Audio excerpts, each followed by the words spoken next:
Hi, I'm Benjamin Chisholm. I'm Jennifer Murphy. I'm Leah Pike. We are the Power Resource Officers on the final shuttle mission. And you're watching NASA TV.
Guys, wake up, and good luck on this, your last mission. Well done. Good morning, Houston, and thank you for that message. People all around the world love Paul McCartney's music, and boy, he can rest assured that people all above the earth love his music too. So thank you for saying that. We really appreciate him taking time out of his busy schedule to send us a message. So good morning to all you too, Houston. And good morning to you, Atlantis. Atlantis ISS, this is Houston. Are you ready for the event? We're ready for the event. Atlantis ISS, please stand by for the White House. Hi, please hold for the President. Hello? Hello, this is the International Space Station. Well, this is President Obama. Who am I talking to? Hello, Mr. President. You're talking to the Increment 28 crew and the crew of the Space Shuttle Atlantis. Oh, that's funny, see, because I was just dialing out for pizza, and I didn't expect to end up in space. Well, yes, sir. It's really an honor and a privilege that you took some time out of your busy day to meet with us. Well, listen, it is wonderful to talk to you, and I appreciate you guys taking out the time from your mission. I always want to just let everybody know how personally proud I am of you and the amazing feats you guys are accomplishing in space. And I was here in the Oval Office watching you guys take off last Friday. We're all watching as the 10 of you work together as a team to conduct spacewalks and manage experiments and do all the things that are necessary to keep the space station humming. Your example, I think, means so much, not just to your fellow Americans, but also to your fellow citizens on Earth. And the space program has always embodied our sense of adventure and exploration and courage as you guys work in a really harsh environment. And I know that there have been thousands who've poured their hearts and souls into America's space shuttle program over the last 3 decades that are following this journey with special interest. And to them and all the men and women of NASA, I want to say thank you. You helped our country lead the space age, and you continue to inspire us. And Captain Ferguson, I realize that you're a veteran of previous flights, but it must be pretty special to be the commander on the last flight of the historic shuttle program. Oh, absolutely, Mr. President. And just let me say, on behalf of all of the international partners aboard the International Space Station right now, we're all just absolutely honored and privileged to represent our home countries in this multinational effort.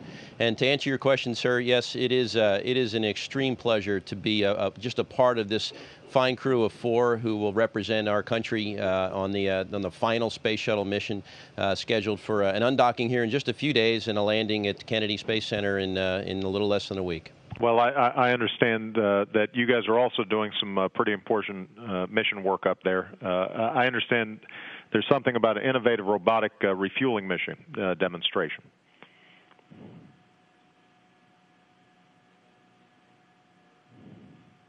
Yes, Mr. President, we have a piece of equipment on board that has it's a technology demonstration unit for the special purpose dexterous manipulator to work to show and prove the technology to robotically and remotely service satellites. And we're hoping that with the work that we'll be able to do with the test bed here on Space Station, it'll lead us to further advance our robotics capabilities.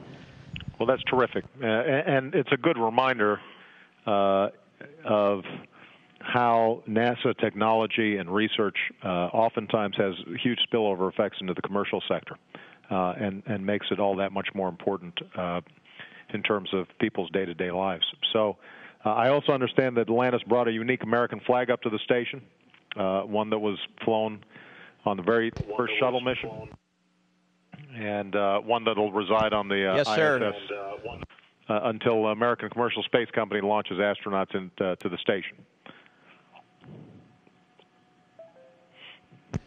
Yes, Mr. President, we brought a flag that was flown on STS-1, and as a part of a special presentation, a little ceremony we're going to have before we undock from the International Space Station, we'll present that to the space station crew, and it'll hopefully maintain a position of honor until the next vehicle launched from U.S. soil brings U.S. astronauts up to dock with the space station. And I understand it's going to be sort of like a capture the flag moment here for commercial space flight. So good luck to whoever grabs that flag. Oh, that's an excellent point, sir. We sure hope to see some of our commercial partners climbing on board really soon. And I know there's a lot of competition out there. A lot of people are fervently working towards this goal to be the first one to send a commercial astronaut into orbit. And we look forward to seeing them here soon. I also understand today marks an anniversary of sorts for us and our Russian colleagues. 36 years ago, we launched a U.S. Apollo spacecraft and a Soviet Union Soyuz capsule towards a rendezvous in space. And it's pretty exciting to know that American astronauts and Russian cosmonauts aren't just shaking hands 36 years later, but are working every day with partners from other nations to represent humankind coming together in space.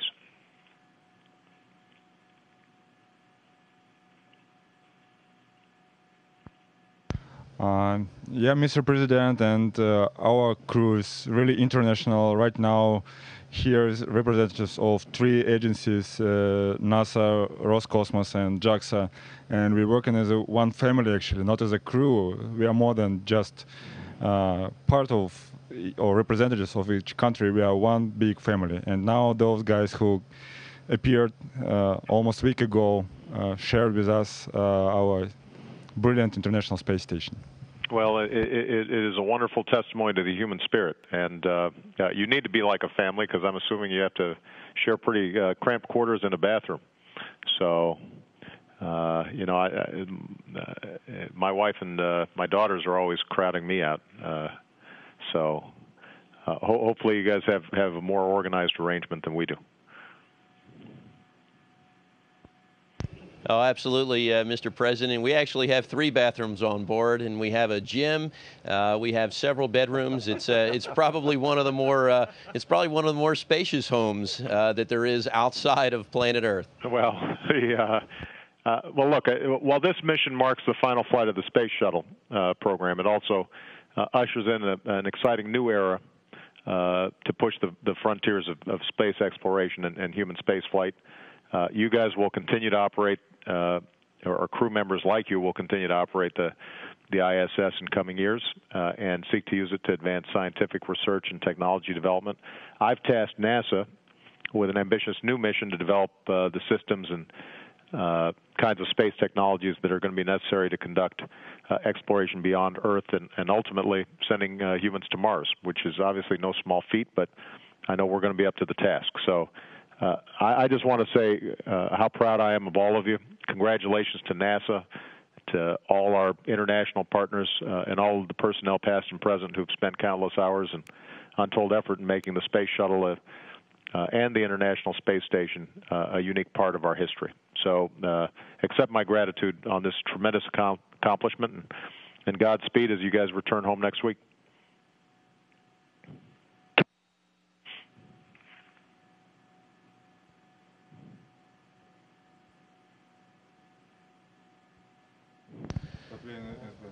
Well, thank you very much, Mr. President. And once again, on behalf of all the international partners on board, we're privileged that you took some time to speak with us today, and we're honored to represent everybody on the planet Earth. Thank you, sir. You bet. Take care now.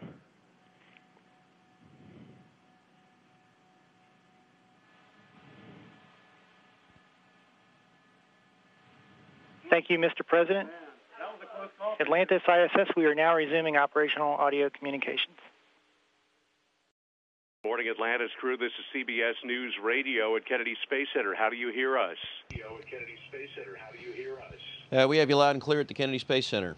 Well, good morning, Commander Chris Ferguson, pilot Marine Colonel Doug Hurley. It's Peter King and Bill Harwood at KSC, and Bill's got our first question. Well, it's just an obvious question right off the bat, guys. First of all, great to see you again. I know you got GPC-4 back up and running. Can you give us some sense of how that's doing and your confidence that guy's going to hang in there? Well, it actually failed last night. I think it was about an hour and a half after we fell asleep. The alarm went off, and I think we all looked at each other and had that bright-eyed, sort of bushy-tailed look, and raced up to the flight deck. I'll tell you, the folks on the ground did a nice job helping us get through that. We brought up another GPC to help us out with the functions that 4 was performing, and we got it hopefully back up and running this morning. So it's hanging in there, and we're confident it's going to work for entry for us. This is Peter, and you know everybody has asked every question under the sun about what it feels like to be flying this last mission. I'm just wondering, from both of you, does this feel any different than you expected it to, and if so, how? Yeah, that's a good question, Peter. For me, my last mission, my only mission, was STS-127 2JA. It was a 16-day mission. It was 5 EVAs, and I honestly think this one has been busier, which surprises me a little bit. And the obvious reason is we have 3 less sets of hands to help out, and I think that for me is the biggest surprise. And for you, Commander? Well, I'll tell you, after getting back here, it's a very familiar environment. This is the 3rd time I've been here, and I'd have to say I agree with Doug to a certain extent. This has been incredibly busy. When there's a free moment, usually you can run over to the MPLM, our cargo module, and you can always find something to do. And even when there's nothing to do in the MPLM, we can go back to the closet, which is the permanent logistics module that they have here, and you can always help them reorganize here. So there is an awful lot of work left to do here. And the days, it's been hard to believe. It's been almost a week since we launched, and the days are just clicking by. So we got a lot to do in the next few days, but we're looking forward to undocking, and especially that great view of the fly-around. Commander, it's Bill Harwood again. You just brought a point up to me. I just got back from the Johnson Space Center, where I've been for several days, and I have to tell you, the mood there is, sober is probably putting it optimistically. I mean, it's pretty depressed. I think there's a feeling of abandonment, perhaps. It's not so much the end of Shuttle, but the gap before there's going to be anything else. What do you have to say to those guys, all the folks who've trained you, have put these missions together over the years and made it happen, right here at the brink, at the very end? Bill, we were talking to a few folks with some of our commercial providers here at the Kennedy Space Center just a couple weeks before launch. And I was actually very encouraged to hear that there's some hardware for the Orion MPCV that's due for delivery at the Kennedy Space Center soon. Of course, we have our commercial folks at SpaceX and the other corporations working on plans as well. So I think that sobering attitude that you may sense is really just a prelude. Everybody realizes the shuttle program, everything they've worked on for the last 30 years is coming to a close. But, by and large, we have something right behind it. And I think once we can finally get over the fact that the shuttle is gone and its day has come, I believe we'll begin to pick up the pieces and everyone will see that we really do have some vibrant programs out there that we're working on. So I know it's tough, but, it's kind of one of those wake type things. You have to come to terms with the end before you can really put on a new beginning. Commander Ferguson and pilot Doug Hurley, thank you so much for the answers this morning. Safe rest of the flight. We look forward to your safe return here to KSC in just under a week.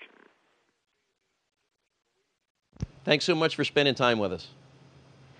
Atlantis ISS, this is Houston ACR. That concludes the CBS Radio portion of the event. Please stand by for a voice check from KYW-TV. Well, the Space Shuttle Atlantis is the final shuttle mission, and it's in orbit with the International Space Station right now. And as you know, Shuttle Commander Chris Ferguson graduated from Archbishop Ryan High School and Drexel University. Chris and the shuttle's pilot, Doug Hurley, join us live now from the International Space Station to talk about the mission and how it's going. Gentlemen, good morning to you. Hey, good morning to all our folks in Philadelphia. How you doing? There you go. Not bad. Doing fantastic. Please assess the mission thus far, how it's going, everything going to plan. So great to see the two of you. Oh, absolutely. We've had a great time up here. From the last that the ground control folks told us, we're well ahead in what we call transfer, the very act of getting all of our cargo, the 10,000 pounds of food and supplies that we brought up to sustain the International Space Station. We're well ahead in transferring that over, so I'm happy. We've had some minor glitches with our general purpose computers, but we're recovering from them as well. So, if I had to summarize, I think the mission's going really well. Hey, gentlemen, when the shuttle lands and this thing is all over, what's the next step in space exploration, and what do you think and what do you want your roles to be in it in the future? Well, there's a lot going on. We're going to continue to man the International Space Station, at least for the next decade. So we've got folks training and working there, so there's an opportunity to fly again in space doing that. We've also got our Orion MPCV crew vehicle that we're working on at NASA. We've got commercial providers eventually working on commercial transportation to and from the International Space Station. And, I think Chris and I just, we would like to contribute wherever we can. We love the space business. We've flown our entire lives, and we'd like to continue supporting that if we can. Before we go, I know, of course, we've all said that you've graduated Archbishop Ryan High School, Drexel University, and when it comes to those two schools and your family, how did those moments back then, prepare you for what's going on right now, being a Philly guy? I got a wonderful education there in Philadelphia. That's where I developed a love of science and math. Drexel University, and actually I have a little piece of the Fells Planetarium from the Franklin Institute on board. So all places I loved to spend time when I was a child, and developed, like I said, a love of flying and a love of math and science. So it's a great city for technology, and I miss it a lot. Oh, gentlemen, we thank you so much for your efforts and your contributions to the space program, to you and the team and the rest of everyone up there. Continued success, and keep those Yankees-Phillies conversations to a minimum. We'll see you when you get back down on terra firma. Right. Take care. Godspeed. Take care. Godspeed. Take care. Have a great day.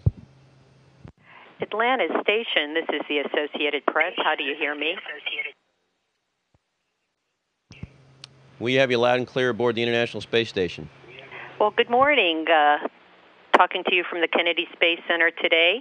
My first question for you, Commander, I'm wondering how unsettling was it to be awakened by the alarms last night, and how worried are you about the general state of the computers, considering this is the second such failure? Yeah, it's kind of interesting. Of course, the alarm went off about an hour or so after we fell asleep, and I think that's when you're in your deepest state of sleep, so we all woke up and looked at one another, and we're wondering really what was going on. But we were up in the flight deck in no time, and I'll tell you, the ground support team on the ground there, the Orbit 3 shift, who usually works while we're sleeping, they were all over the problem, and they had us put some corrective action, and we were back in bed in probably about a half hour or so. And then this morning, we again, working with our ground control folks in Houston, got that general purpose computer up and running. So we're very optimistic it's going to work for entry.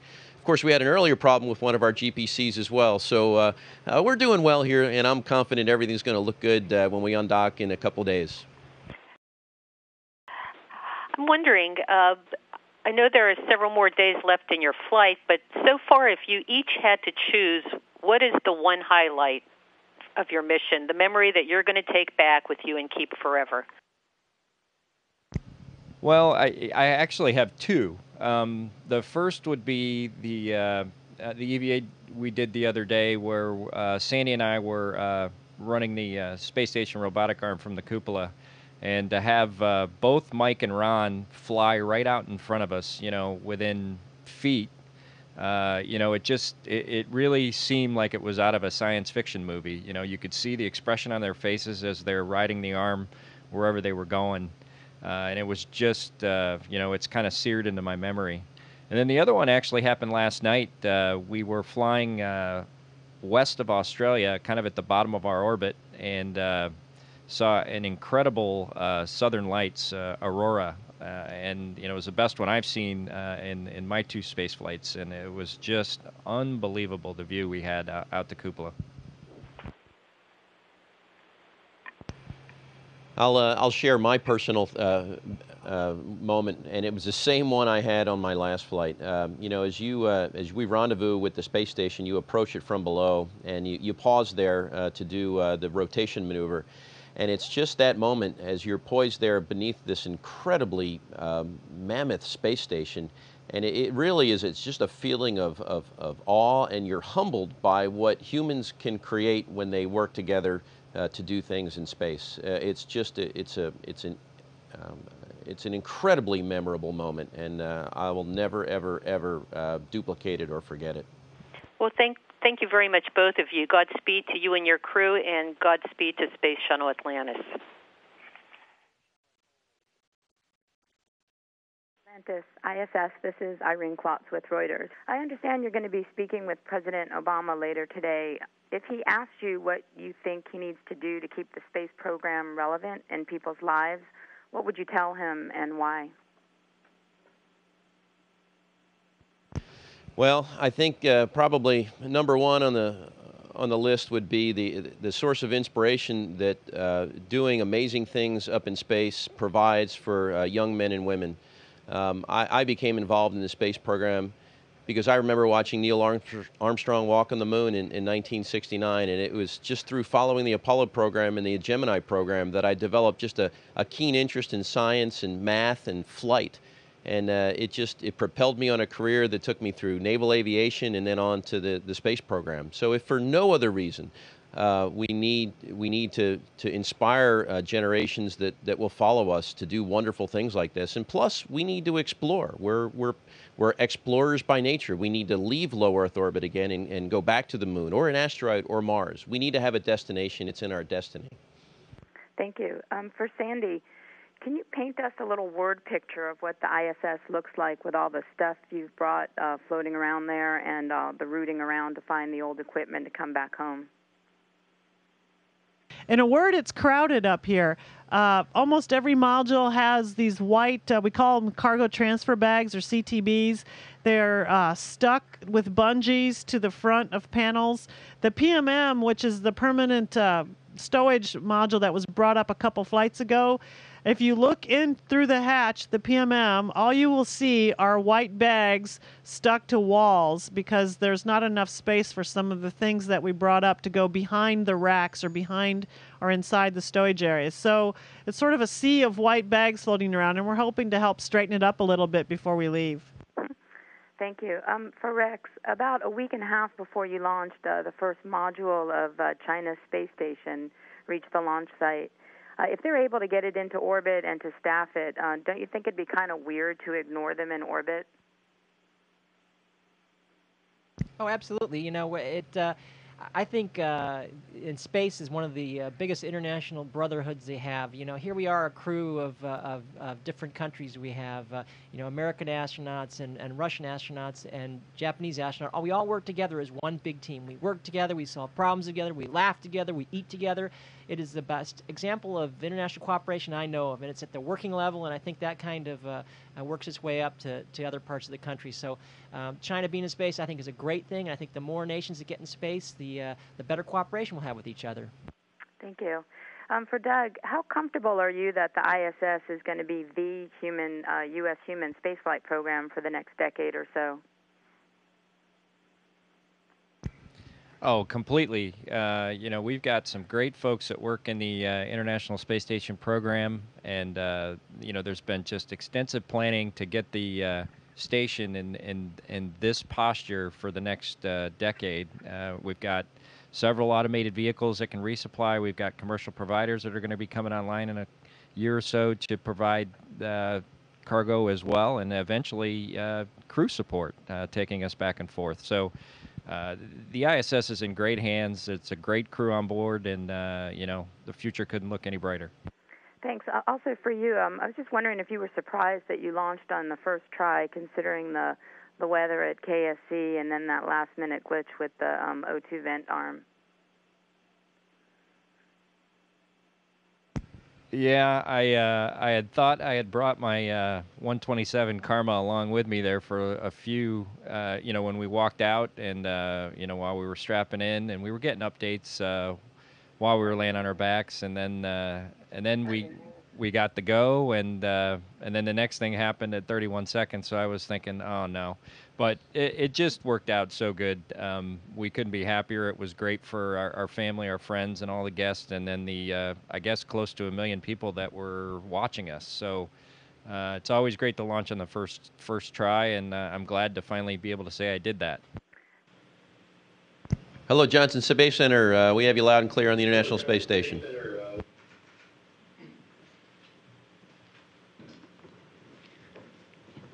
Good morning. This is Eric Berger with Houston Chronicle. Congratulations on such a great mission so far.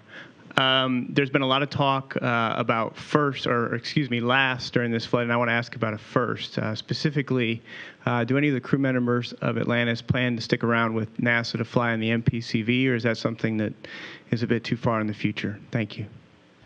Well, I think if you asked any one of us, we would love a shot at flying another vehicle. So definitely, and we've got opportunities prior to that. We've got multiple flights to the International Space Station. We're going to crew this beautiful complex for the next 10 years plus. So there's plenty of opportunities to fly, and I don't see any reason why not stay and see what happens. It's a real bright future.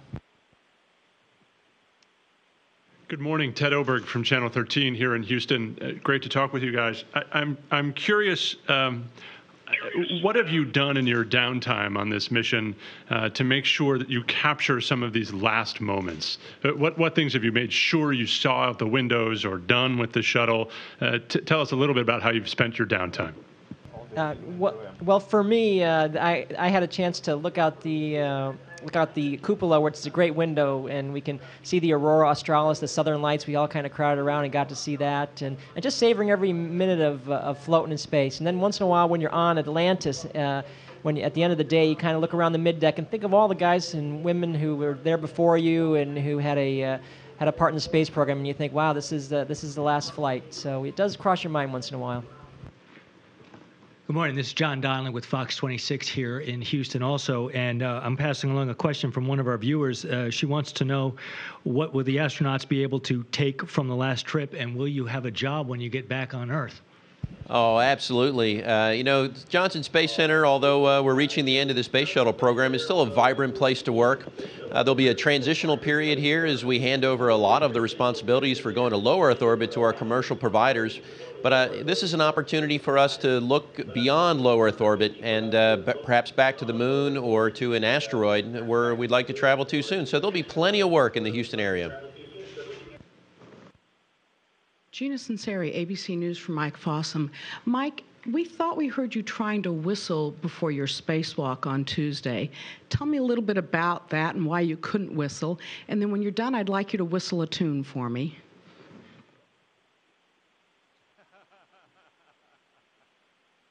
I'll pass the second half of your question to my spacewalk buddy, Ron Guerin.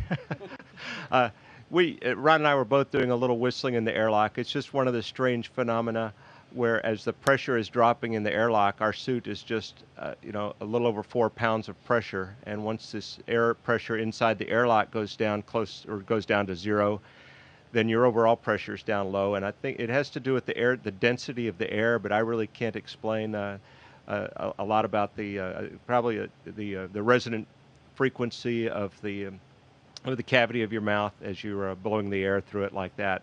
And so it's kind of interesting. Nobody, I mean, we can all whistle, in normal. And Ron will do the tune, but as it's one of the things that you can physically use to just take a look and appreciate the fact that that things are changing. You can feel the air that you're breathing in is different. It's a lower density, and you can tell that. We have a card, kind of a procedure card in the airlock, and you can wave that back and forth. And as you do, you can feel less resistance on it as the air pressure is dropping. The whistling is just something else to have a little fun with while you try not to think about what's going on. Okay. Now Ron's got a whistle.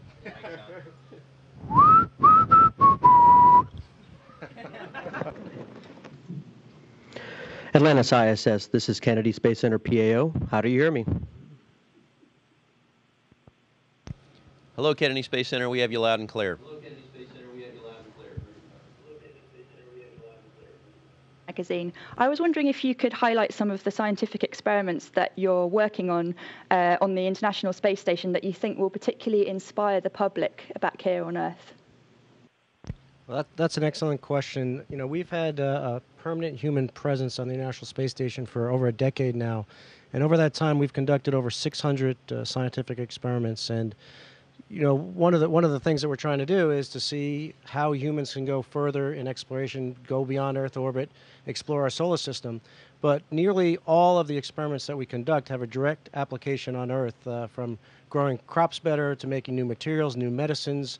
We had some very significant research in the development of a vaccine for salmonella, studying our Earth, learning how learning about the human impact on the environment, how the inner core of the Earth works, and possibly lead to better ways to predict earthquakes, better automobile safety, better energy efficiency, fuel efficiency. So the list goes on and on and on. It's just amazing, the research that's being conducted up here, and that's because this is a very, very unique environment. The research that's being conducted up here simply cannot be done anywhere else in the world, and so that's why this is such an important research facility, and this is really a global asset, the International Space Station. Marcia Dunn, Associated Press, with another question for Commander Ferguson. Back in Houston, you described for me the overwhelming sensation that shuttle crews get when they pause at the base of the pad on launch day and look up at the ship. I'm wondering, can you tell me what that moment was like for you last Friday when you looked up at Atlantis, knowing that's the last shuttle launch? Well, I'll tell you, Marcia, it is that is one trip that every shuttle crew has to make, and I think I speak for everyone who has ever flown on a space shuttle, to stand there poised at the bottom of a living, breathing vehicle, and it's literally raining off the side of the external tank because of the condensation that forms from the extremely cold cryogenic fuels. It's wheezing, it's hissing, it's moaning. You look up at it, and I remember my first commander looked at me and he said, "Do you believe they're going to let us take this thing into space?" And with every subsequent crew I've been on, I've tried to share that same reflection with my crew. It's incredibly awe-inspiring, and just like the pictures that you see the next day in the photograph, it's just incredibly surreal to stand there and look up at it and know that in a matter of hours it's going to be orbiting the Earth.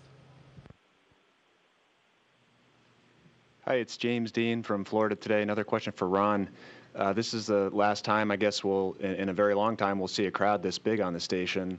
Although you'll continue to fly there for many years to come, will it seem a little bit smaller, a little less fun, perhaps, when you don't get these occasional visitors? Well, I think it will seem a little bit smaller, actually, because all the tons of cargo that have arrived from Atlantis have filled this place up. So there's a lot less room for us humans. So, but that is really, really important because we are outfitting this station to function for the rest of the decade, and Atlantis has really set us on the pace for doing that. So, and we're going to miss these guys a lot. It's been really wonderful having them up here. It is nice to have visitors, and especially great visitors like these guys are. and it'll be sad when that stops. But we're going to continue on. This place is amazing, and it's going to continue to function, continue to be utilized in great part because of the great mission so far that these guys have conducted. Hi, it's Bill Harwood, CBS News, with a question for, I think, Sergei Volkov, if I could. Sergei, you've heard the U.S. reporters ask U.S. astronauts about the end of the shuttle and what might come next. What do the Russians think about that when you guys talk about it, the end of the shuttle and this gap that's coming up and NASA's reliance on Russia for transportation? What do you guys think about that? Thanks.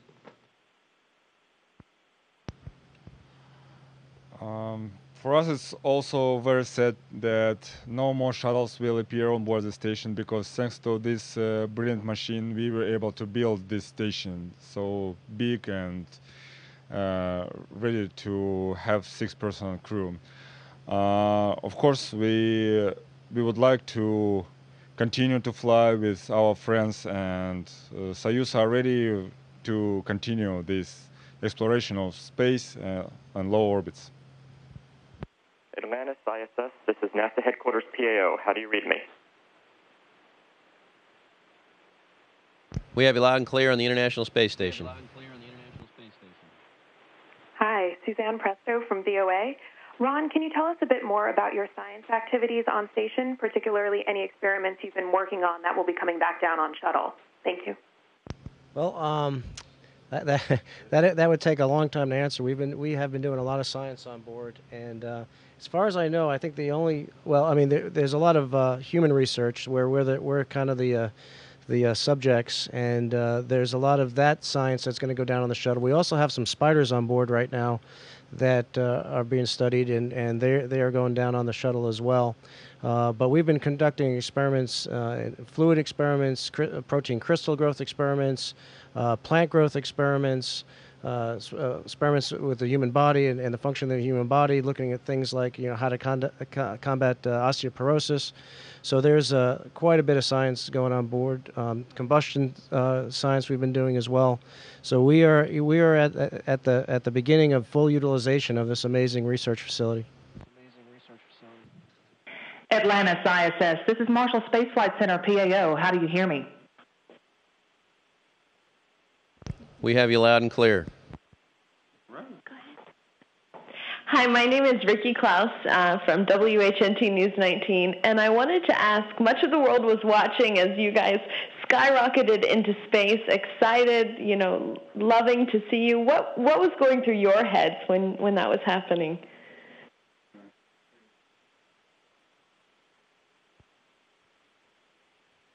Well, there's a lot of emotions going through your mind. A space shuttle launch is a very interesting experience. It's kind of like the year prior to the launch. You're preparing for the Super Bowl, but you don't know exactly what day the Super Bowl is. So you get all prepared, and even on the day of your scheduled launch, you're looking at the weather, thinking, are we going to go? Aren't we going to go? And on this launch, it was no different. We had a 70% chance of not going, but we got to prepare as if we're going.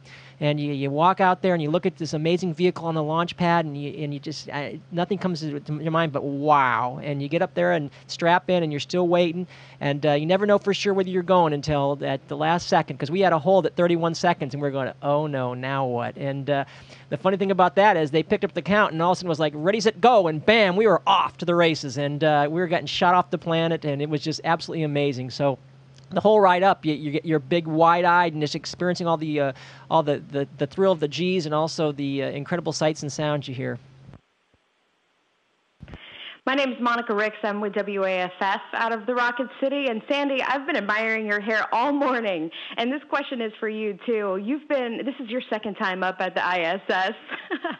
Tell me the changes that have gone through the space station and how it looks now. And also, you've got 6 days left before, some crew members leave. Is there anything you want to do before you fly back? Well, certainly the space station feels a lot like home. The minute we opened the hatch, I felt like I'd never left. But in the meantime, since I'd been here 2 years ago, several new modules have arrived. The most enjoyable one of which is the cupola, which is this very nice windowed module that we can see these spectacular views of the Earth. So almost after a couple hours after we docked and we had a break, we all ran up to the cupola to see the view from there. So the station, it's the same, but yet it's different in some ways. A lot of the operations still the same. These guys are taking great care of it. As far as the remaining time of the mission, we're going to finish out our transfer, and hopefully we'll get that done a little bit early, and we'll have some time to spend in the cupola and at some of the other windows and just with our station colleagues and share some memories before we have to leave. Good morning. This is Matt Bigler, KCBS Radio, and this is a question for Rex or whoever would like to field it. And we're speaking to you from Silicon Valley, the home of Google and Facebook and things like social media and the iPhone. And my question is, what effect do you think that some of these high-tech innovations have had on America's interest in space travel and our ability to explore the final frontier? Well, I think that technology it has an inherent interest, and people just take an inherent interest in it. And I think Silicon Valley is the genesis of a lot of the technology we use here on the space station. So I really do think it plays a very important role from inspiring grade school kids to actually providing the science that we need to do our research here. And I think that's going to always keep people curious, and curiosity is a very important thing that you need to be able to develop a space program and then develop a good research program that can really pay incredible dividends here in space.